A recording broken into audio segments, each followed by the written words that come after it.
como eu falei no bloco anterior, nós estamos aqui com os campeões do Norte-Nordeste Sub-21. Só que hoje é um treinamento que o Mike juntou, que ele faz aqui antes, com a categoria Sub-15 e o feminino, também dando um reforço na seleção feminina.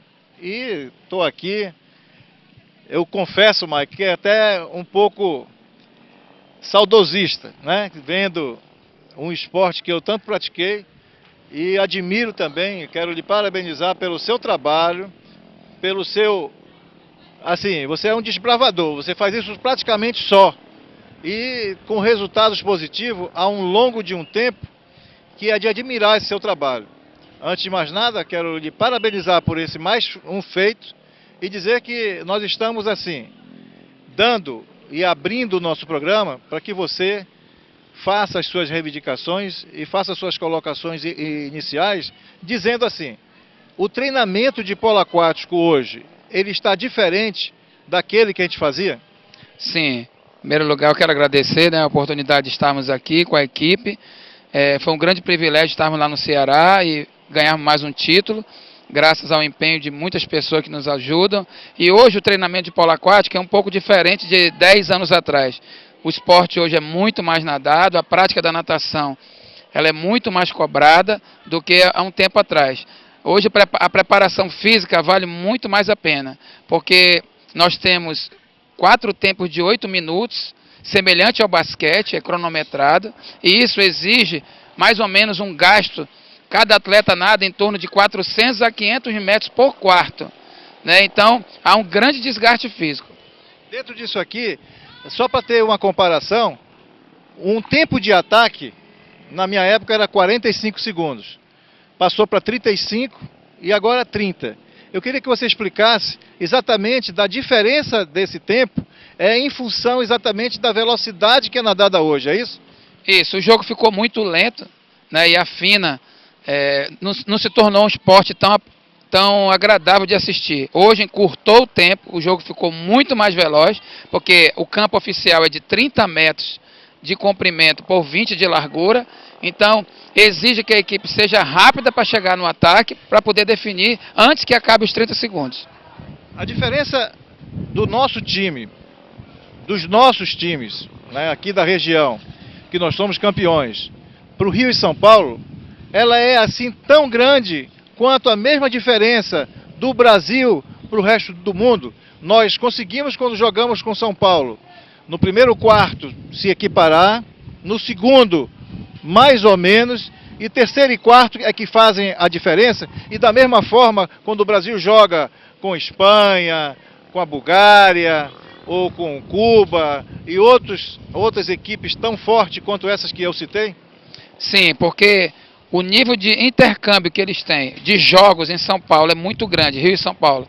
Um garoto da idade de 15 anos, ele joga o 15, joga o 17, joga o 19 e joga o 21. Né? Ainda tem a oportunidade de jogar o adulto. E alguns, se você for ver a quantidade de jogos que ele tem no ano, supera em muito. O nosso não chega a dar nem 20% do que ele joga. Além de tudo, a parte de intercâmbio. Agora mesmo teve um campeonato brasileiro, né, com atletas de fora, que tem o maior prazer de jogar do Brasil, e isso enriquece o nosso esporte. O nosso melhor resultado contra São Paulo foi em 2006, no Campeonato Brasileiro, na época era Sub-18, essa categoria que hoje é 21, na qual nós conquistamos. Nós ficamos igual para igual com o paulistano até o último quarto, e no finalzinho do jogo eles ganharam por 4-3. Então, o que você vê dessa diferença? Também tem um trabalho aeróbico, que a gente estava conversando anteriormente, em que um atleta desse nada 4.000 metros por dia, faz um trabalho diferenciado, tem todo um equipamento, toda uma estrutura em volta deles que nós não temos. Então, por exemplo, se você chegar com a nossa equipe que não tem essa cultura, então muitos atletas às vezes fogem da natação porque o treinamento lá é maçante, vai contar azulejo, e aqui tem a bola. Essa diferença da bola para o treinamento aeróbico, do treinamento em si de 4.000 metros, você já está conseguindo fazer isso aqui? Eu tenho conseguido gradativamente. Ano passado, quando eu treinei a equipe adulta, nós chegamos a ter 3.000 de natação. Mas uma das dificuldades é porque alguns deles já eram 7, 8 anos atrás de natação, né? Então já tinha tido muito desgaste com a piscina, né? E você ter ainda aquele pique de estar ali aos 22, 23, 24 anos, ainda nadar 3, 4 mil metros, trabalhando o dia todo, porque aqui, infelizmente, nós não temos o recurso patrocinador. Cada um tem que bancar as suas despesas. Então, eles trabalham ou estudam, alguns em escola normal, outros em faculdade. É diferente dos clubes lá de fora.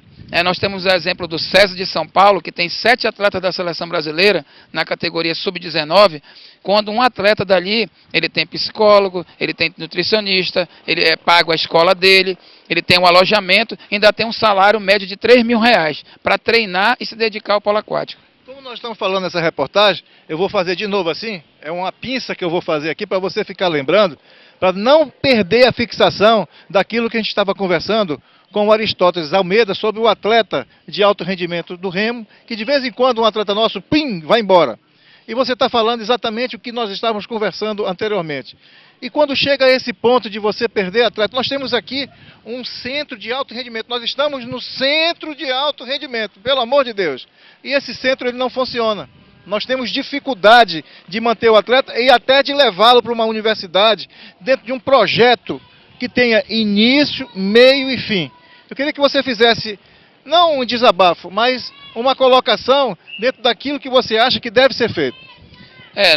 Nós precisamos ter mais apoio. Vocês sabem que todo campeonato, Manaus é uma cidade que você só sai via aérea. Nossos adversários são a nível de Nordeste. Então, competições são em Fortaleza, Recife, João Pessoa, Natal, nosso intercâmbio. E esse ano, pela primeira vez, nós vamos para um brasileiro em São Paulo, com 2 objetivos: de melhorar a qualidade técnica dos nossos atletas e de tentar revelar alguns deles para os clubes lá de fora, como um objetivo de conquista também pessoal. Alguns deles têm um sonho de chegar à seleção brasileira, mas se eles não forem vistos disputando um campeonato brasileiro, jamais poderá sonhar em chegar lá. Quer dizer, às vezes até a gente chega a ter técnicos como aqui o Mike, de se conformar e dizer assim, poxa, tomara que leve o meu atleta para ele ser um expoente lá fora. Que a gente poderia ter tudo isso aqui se tivesse essa estrutura, né, Mike? Com certeza.